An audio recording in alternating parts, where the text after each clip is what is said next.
Hello friends, welcome to crazy GK trick. दोस्तों, SSC CGL को लेकर जीएस की हमारी मॉक टेस्ट सीरीज चल रही है।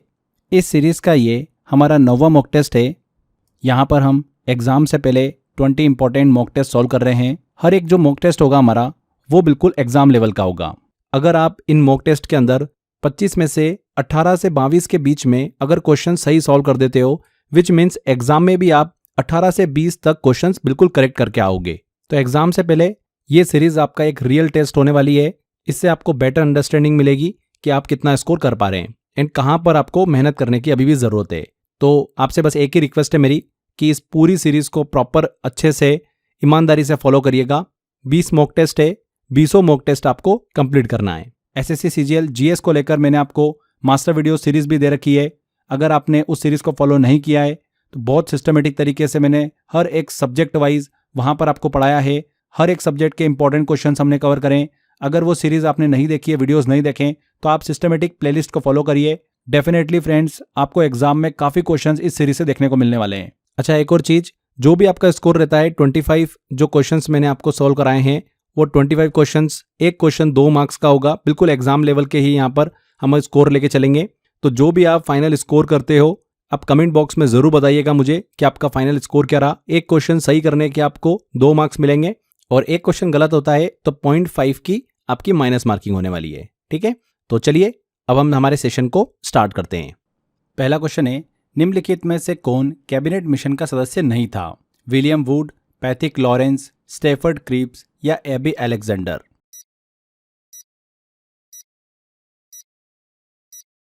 तो फ्रेंड्स, कैबिनेट मिशन की बात कर रहे हैं। 1946 में ब्रिटिश गवर्नमेंट ने भारत भेजा था इसको, ताकि इंडिया की आज़ादी और संविधान निर्माण कॉन्स्टिट्यूशनल मेकिंग की प्रक्रिया को तय किया जा सके।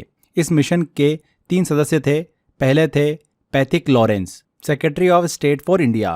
दूसरे थे Stafford creeps, board of trade के अध्यक्ष। एंड तीसरे थे एबी अलेक्जेंडर, रॉयल नेवी के फर्स्ट लॉर्ड। विलियम वुड जो थे ये कैबिनेट मिशन के सदस्य नहीं थे। तो ए आंसर।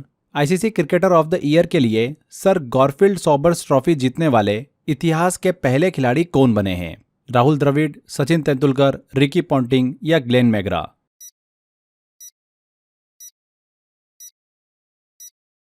तो राहुल द्रविड़ जो है फ्रेंड्स, इस प्रतिष्ठित पुरस्कार को जीतने वाले पहले खिलाड़ी थे।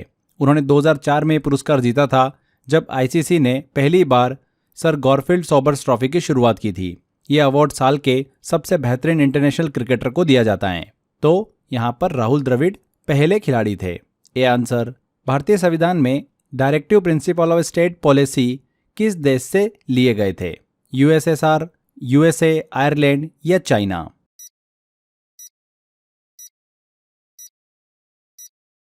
तो भारतीय संविधान में directive principle of state policy को पार्ट 4 में रखा गया है, आर्टिकल 36 से 51 तक। इसका उद्देश्य है सरकार को सोशल जस्टिस और वेलफेयर स्टेट की दिशा में मार्गदर्शन देना। ये प्रिंसिपल्स जस्टिसेबल कानूनी रूप से लागू नहीं होते हैं, लेकिन सरकार की नीति निर्धारण प्रक्रिया में महत्वपूर्ण भूमिका निभाते हैं। भारत ने इनकी प्रेरणा आयरिश कॉन्स्टिट्यूशन से ली थी, आयरलैंड के संविधान से। C answer. वर्ष 2024 के भारत रत्न से सम्मानित कर्पूरी ठाकुर किस राज्य के पूर्व मुख्यमंत्री थे? बिहार, झारखंड, वेस्ट बंगाल या महाराष्ट्र?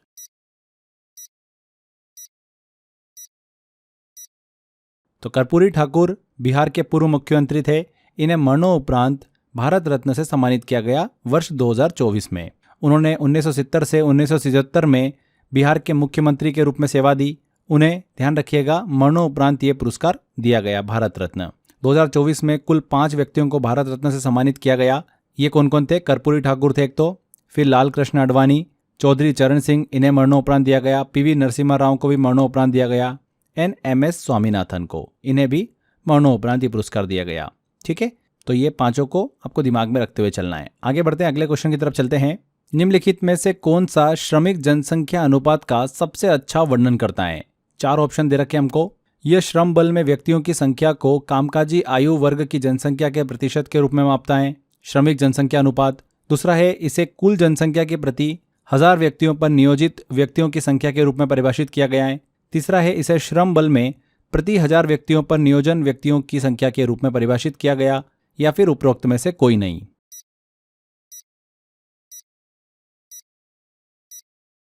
तो वर्कर पॉपुलेशन रेशियो की बात हो रही है, श्रमिक जनसंख्या अनुपात की। इसका मतलब है कि पूरे देश की जनसंख्या में से कितने लोग एम्प्लॉयड हैं, यानी काम पर लगे हुए हैं। यह प्रति 1000 या फिर प्रति 100 लोगों में से कितने लोग जॉब पर हैं या काम कर रहे हैं, ये बताता है। अब ऑप्शन बी में जो डेफिनेशन दे रखी है वो वर्कर पॉपुलेशन रेशियो की है। ऑप्शन ए में जो दे रखा है ये actual labour force participation rate की डेफिनेशन है, जबकि ऑप्शन सी जो है ये एम्प्लॉयमेंट रेट से जुड़ा हुआ है, न कि वर्कर पॉपुलेशन रेशियो से। तो बी ऑप्शन बिल्कुल करेक्ट होगा। अगला क्वेश्चन लेते हैं। यदि किसी भारतीय नागरिक को गिरफ्तार किया जाए और जमानत का अधिकार न दिया जाए तो ऐसी स्थिति में संविधान का कौन सा अनुच्छेद राहत प्रदान करता है? ऑप्शन है आर्टिकल 22, 23, 25 या फिर आर्टिकल 24।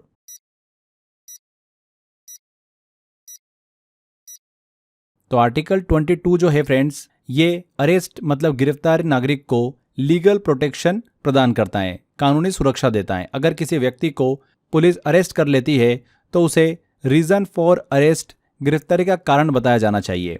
उसे लॉयर रखने का अधिकार देता है ये आर्टिकल। उसे 24 घंटे के अंदर मजिस्ट्रेट न्यायिक अधिकारी के सामने पेश किया जाना जरूरी होता है। उसे बिना कोर्ट की अनुमति के 24 घंटे से ज़्यादा डिटेंशन मतलब हिरासत में नहीं रखा जा सकता। इसीलिए इमरजेंसी या फिर बिना बेल वाली सिचुएशन में आर्टिकल 22 जो होता है वो राहत देता है। तो यहाँ पर ए आंसर। यहाँ पर दोस्तों आगे अगला क्वेश्चन लें उससे पहले छोटी सी इन्फॉर्मेशन आप सभी के लिए। एसएससी सीजीएल की आप तैयारी कर रहे हो एग्जाम की, उसके लिए स्पेशल पैकेज हमने लॉन्च किया आपके लिए, जिसमें हमने आपको 10,000 जीएस के वन लाइनर दिए हैं, मैथ्स टॉपिक वाइज ई बुक प्रोवाइड करी है, रीजनिंग की टॉपिक वाइज ई बुक दी है, इंग्लिश की टॉपिक वाइज ई बुक दी है।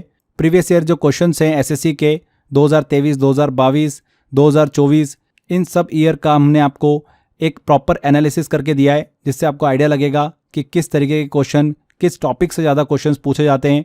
30 मॉक टेस्ट हमने आपको दिए हैं, लास्ट 2 ईयर का करंट अफेयर दिया है इस पैकेज में, मैराथन पीडीएफ हमने आपको प्रोवाइड करी है।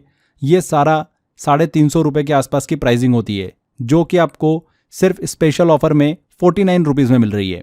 तो इस पैकेज को लेंगे, ये सारा कंटेंट आपको मिल जाएगा। यकीन मानिए फ्रेंड्स, ये आपके नॉलेज को ना सिर्फ अपग्रेड करेगा बल्कि एग्जाम में आपके स्कोर को भी 40 से 50% तक सीधा बूस्ट कर सकता है। ये सिर्फ एक कोर्स नहीं बल्कि आपके सिलेक्शन की एक स्मार्ट स्ट्रेटेजी भी है। तो अगर आप ये पैकेज एनरोल करना चाहते हैं तो डिस्क्रिप्शन बॉक्स और कमेंट बॉक्स में लिंक दे रखा है। इसके अलावा क्रेजी जीके ट्रिक एप्लीकेशन पर जाएंगे, वहां से भी आप इसको एनरोल कर सकते हैं। तो एक छोटी सी इन्फॉर्मेशन थी आप सभी के लिए, आई होप आपको पसंद आई होगी। चलिए वापस आते हैं हमारे क्वेश्चन पर। निम्नलिखित में से कौन सी पर्वत श्रृंखलाएं तमिलनाडु में फैली हुई हैं? 4 दे रखी है यहाँ पर पर्वत श्रृंखलाएं, जवाड़ी, शेवरॉय, नल्लामले या फिर पालकोंडा।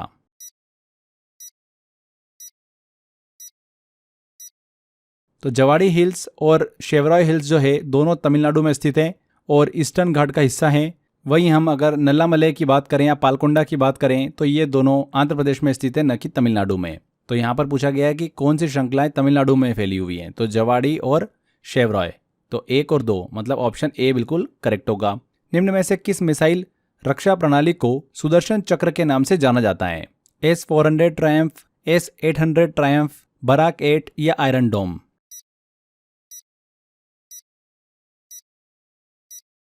तो S-400 ट्रायम्फ एक Russian origin advance missile defence system है।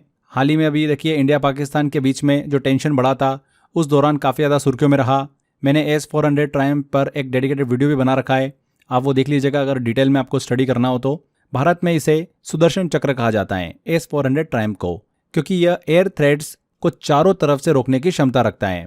यह 400 किलोमीटर तक की रेंज तक टारगेट को इंटरसेप्ट कर सकता है, एक साथ मल्टीपल टारगेट्स को ट्रैक और डिस्ट्रॉय भी कर सकता है। यह इंडियन एयरफोर्स की डिफेंस स्ट्रेंथ को और भी मजबूत करता है। तो किसे सुदर्शन चक्र के नाम से जाना जाता है? S-400 ट्रायम्फ को। A answer. किस भारतीय संगीतकार को उनके एल्बम प्लेनेट ड्रम के लिए ग्रैमी पुरस्कार मिला था? जाकिर हुसैन, शिवमणि, दर्शन दोषी या त्रिलोक गुर्टू?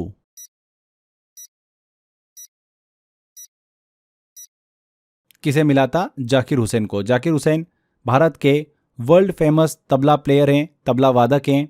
उन्हें Grammy award album planet drum के लिए मिला था। प्लेनेट ड्रम एक वर्ल्ड म्यूजिक एल्बम है जिसमें दुनिया के कई और परकशन आर्टिस्ट जो थे, ताल वाद्य कलाकार, उन्होंने परफॉर्म किया था। ये एल्बम 1992 में बेस्ट वर्ल्ड म्यूजिक एल्बम का पहला ग्रैमी अवार्ड जीतने वाला एल्बम बना था? तो जाकिर हुसैन यहाँ पर करेक्ट होगा। ध्यान रखिएगा हाल ही में इनका भी निधन भी हुआ है, इसीलिए इनसे रिलेटेड क्वेश्चन पूछा जा सकता है। अगला है मलेरिया परजीवी तथा अमीबा को किस श्रेणी में रखा जाता है? प्रोटोजोआ, पोरीफेरा, सिलेंट्रेटा या एनालिडा?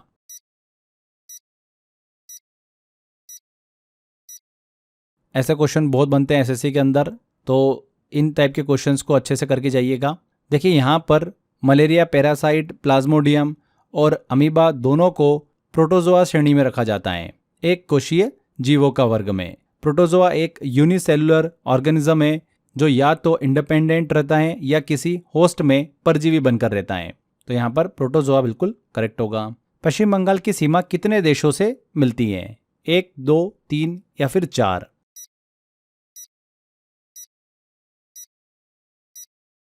तो अगर वेस्ट बंगाल को हम देखेंगे, पश्चिम बंगाल को, तो भारत का एक ऐसा स्टेट है जिसकी सीमा 3 देशों से मिलती है। बांग्लादेश से टच होती है, सबसे लंबी सीमा बांग्लादेश से टच होती है 2217 किलोमीटर की।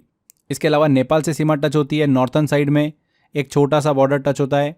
एंड भूटान से भी इसकी सीमा लगती है, उत्तर दिशा में बहुत छोटी सी बॉर्डर ये शेयर करता है। इसलिए कुल मिलाकर वेस्ट बंगाल की 3 देशों से सीमा लगती है। तो यहाँ पर 3 बिल्कुल करेक्ट होगा। निम्नलिखित में से कौन गंगा की बाईं सहायक नदी है? लेफ्ट ट्रिब्यूटरी है। 4 ऑप्शन दे रखे हैं, यमुना, रामगंगा, कोसी और सोन।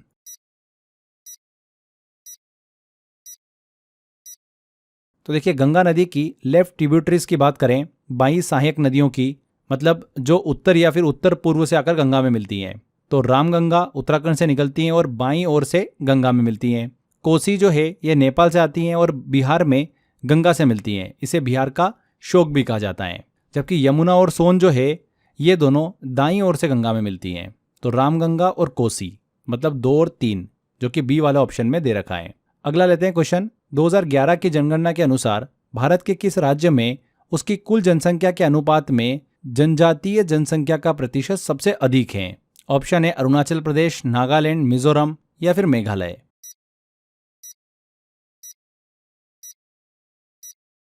तो 2011 की जनगणना के अनुसार मिजोरम भारत का ऐसा राज्य है जहां पर कुल जनसंख्या के अनुपात में ट्राइबल पॉपुलेशन, जनजातीय आबादी सबसे ज्यादा है। यहाँ पर लगभग 94.4% लोग शेड्यूल्ड ट्राइब्स, अनुसूचित जनजाति से संबंधित हैं। यहाँ पर ध्यान रखिएगा यूनियन टेरिटरी जो है लक्षद्वीप, उसका ट्राइबल परसेंटेज 94.8% है, जो कि सबसे ज़्यादा है। लेकिन यहाँ पर सवाल में राज्यों की बात हो रही है, यूनियन टेरिटरी की बात नहीं हो रही है, इसलिए यहाँ पर मिजोरम बिल्कुल करेक्ट होगा। अगला है स्तनधारियों के यकृत, मतलब लीवर ऑफ मैमल्स की बात हो रही है, उनमें निम्नलिखित में से कौन सी कोशिकाएं पाई जाती है? ऑप्शन है पुरकिंजे कोशिकाएं, माइक्रोगिलियल कोशिकाएं, कुफ्फर कोशिकाएं या फिर संवेदी कोशिकाएं।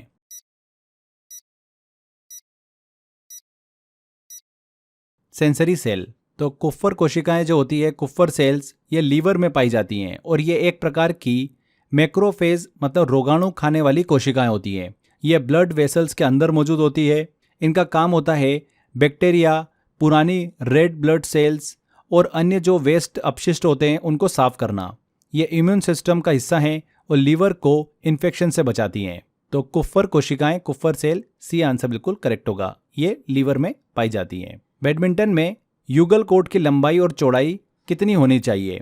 ऑप्शन है 13 metre into 5.5 metre, 13.40 metre into 6.10 metre, 14 metre into 6.5 metre या फिर 12.80 मीटर इंटू 5.80 मीटर।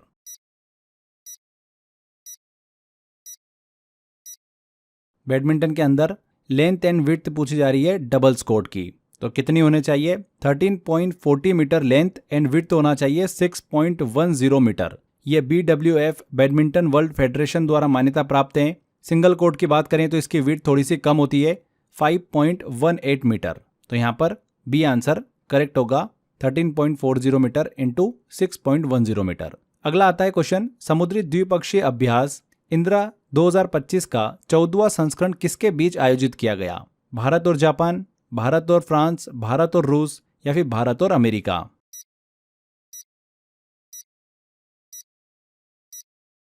तो इंदिरा एक बायलैटरल मिलिट्री एक्सरसाइज है, द्विपक्षीय सैन्य अभ्यास है जो कि इंडिया और रशिया के बीच होता है। इंदिरा का देखेंगे फुल फॉर्म, तो स्टार्टिंग में IND लिखा हुआ है तो वो इंडिया को रिप्रेजेंट करता है, एंड RA जो लिखा है वो रशिया को रिप्रेजेंट करता है।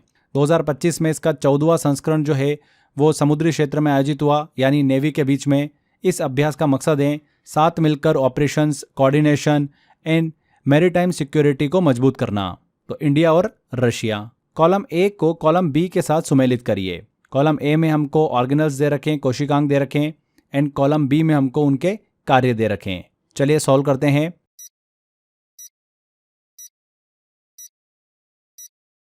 देखिए माइटोकॉन्ड्रिया दे रखा है।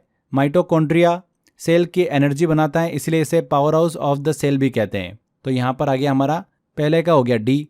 राइबोसोम की बात कर रहे हैं, यह प्रोटीन सिंथेसिस करने का काम करता है, प्रोटीन बनाता है, तो प्रोटीन संश्लेषण ए हो गया सेकंड का। केंद्रक की बात हो रही है, न्यूक्लियस की बात हो रही है, यह पूरी सेल की एक्टिविटीज को कंट्रोल करता है, तो कोशिका की गतिविधियों का नियंत्रण। तीसरे का हो गया बी। चौथा लाइसोसोम कोशिका का पाचन तंत्र होता है, तो चौथे का हो गया हमारा सी। तो जो ऑप्शन करेक्ट बना है वो है डी ऑप्शन। अगला लेते हैं क्वेश्चन। सिरपुर तीर्थ निम्नलिखित में से किस राज्य में स्थित है? ओडिशा, उत्तर प्रदेश, छत्तीसगढ़ या फिर बिहार?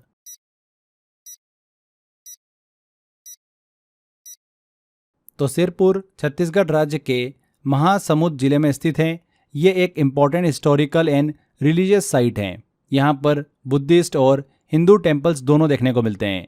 प्रमुख अगर हम स्थलों की बात करें तो लक्ष्मण मंदिर, बौद्ध विहार और कई आर्कियोलॉजिकल रिमेन्स हमको यहाँ पर अवशेष जो है वो देखने को मिलते हैं। 6वीं और 10वीं शताब्दी तक एक बहुत ही प्रसिद्ध तीर्थ स्थल था। तो कहाँ पर स्थित है? छत्तीसगढ़ में स्थित है। ग्लोबल टेक्नोलॉजी समिट 2025 के 90वें संस्करण का आयोजन कहाँ पर किया गया और इसकी थीम क्या है? ऑप्शन है मुंबई में किया गया और थीम रही है इनोवेशन। सेकंड ऑप्शन है बेंगलुरु, थीम रही है प्रोग्रेस। तीसरा ऑप्शन है न्यू दिल्ली, थीम रही है संभावना, एंड चौथा ऑप्शन है हैदराबाद और थीम रही है फ्यूचर।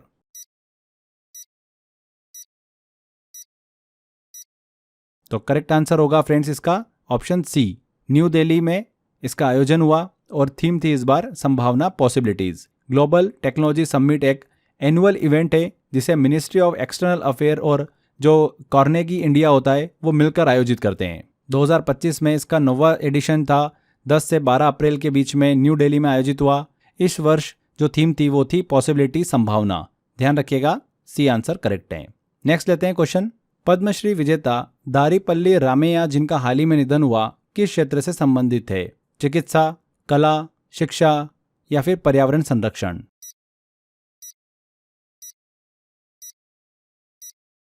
दारीपल्ली रामैया की बात करें तो ट्री मैन ऑफ तेलंगाना भी इन्हें कहा जाता है, उसके नाम से भी जाना जाता है। उन्होंने एनवायरमेंटल कंजर्वेशन, पर्यावरण संरक्षण के लिए जिंदगी भर काम किया।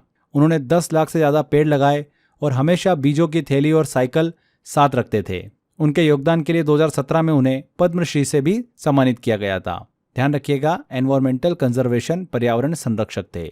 मानव विकास रिपोर्ट पहली बार कब प्रकाशित की गई थी? 1980 में, सन 2000 में, 1990 में या फिर 1981 में?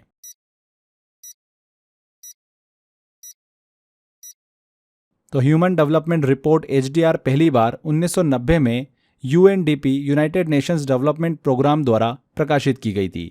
इसका मकसद था डेवलपमेंट को सिर्फ GDP से नहीं बल्कि ह्यूमन वेल बीइंग, मतलब मानव कल्याण से भी मापना। इसमें सबसे प्रमुख इंडेक्स है HDI index, human development index. तो मानव विकास रिपोर्ट पहली बार कब प्रकाशित की गई थी? 1990 में। अगला लेते हैं गोल्ड मर्करी अवार्ड 2025 शांति और वैश्विक नेतृत्व के लिए किसे दिया गया? Antonio Guterres, Dalai Lama, Pope Francis या Bill gets?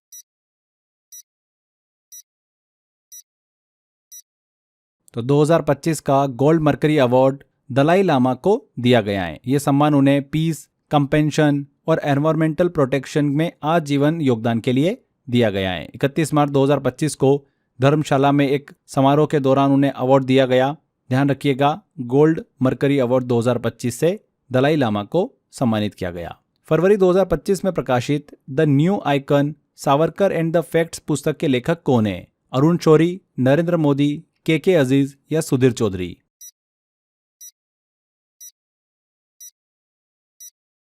The new icon Savarkar and the facts किताब के लेखक हैं अरुण शौरी।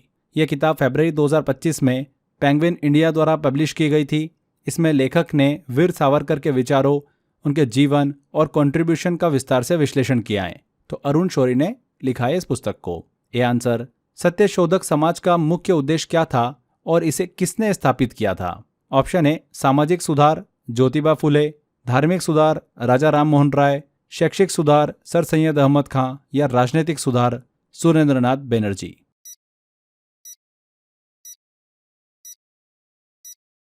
तो सत्यशोधक समाज की स्थापना ज्योतिबा फुले ने की थी 1873 में। इसका उद्देश्य था सामाजिक बराबरी और जातीय भेदभाव को खत्म करना। तो यहाँ पर सामाजिक सुधार and Jyotiba Phule, A answer correct होगा। नेक्स्ट लेते हैं क्वेश्चन, महाराजा रणजीत सिंह गोल्ड कप किस खेल से संबंधित हैं? फुटबॉल, क्रिकेट, पोलो या फिर हॉकी?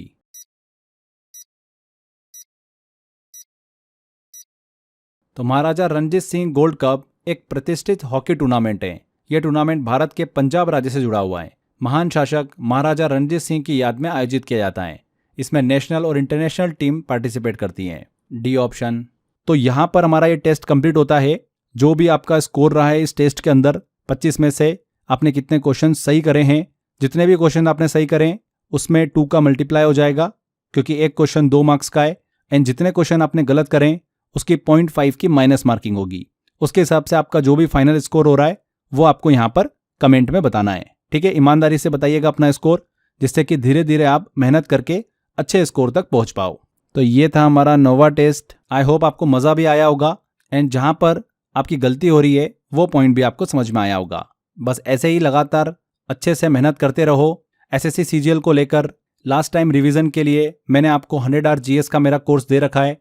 उसको अच्छे से पढ़ते रहो, रिवीजन करते रहो फ्रेंड्स। सिस्टमेटिक तरीके से to the point exam oriented content मैंने आपको प्रोवाइड कर रखा है। मात्र 500 रुपये का कोर्स है। बहुत सारे बच्चों ने लिया है कोर्स वो, और लगातार अच्छे से पढ़ रहे हैं। बस ऐसे ही पढ़ते रहो। जिन भी स्टूडेंट्स ने नहीं लिया है, डिस्क्रिप्शन बॉक्स और कमेंट बॉक्स में लिंक दे रखा है, वहां पर क्लिक कर कर आप कोर्स को एनरोल कर सकते हैं। 5 मंथ की वैलिडिटी है। हिंदी एंड इंग्लिश मिक्स में मैंने पढ़ाया हुआ है। प्रॉपर लेक्चर मिल जाएंगे आपको, क्लास नोट्स भी मिल जाएंगे एंड प्रैक्टिस के लिए मॉक टेस्ट भी दे रखे हैं। इसके अलावा ज्वाइन करने का जो ऑप्शन है वो क्रेजी जीके ट्रिक एप्लीकेशन पे भी आपको मिल जाएगा। आप एप्लीकेशन ओपन करेंगे, फाउंडेशन कोर्स वाला आपको ऑप्शन दिखेगा। इसमें जाएंगे तो कोर्स बाय अक्षय सर है फोल्डर, इसमें आप जाकर ज्वाइन कर सकते हैं। तो आज के सेशन को यहीं एंड करते हैं। आई होप आपको वीडियो अच्छा लगा है। ज़्यादा से ज़्यादा वीडियो को शेयर कर दीजिएगा एंड कमेंट करके ज़रूर बताइएगा कि वीडियो कैसा लगा। आपने अभी तक फ्रेंड्स अगर चैनल को सब्सक्राइब नहीं करा है तो सब्सक्राइब कर लीजिए, क्योंकि ऐसे ही बहुत ही informative and to the point exam oriented content मैं आपके लिए लेकर आता रहता हूँ। तो मिलते हैं अगले वीडियो में। Till then, bye bye.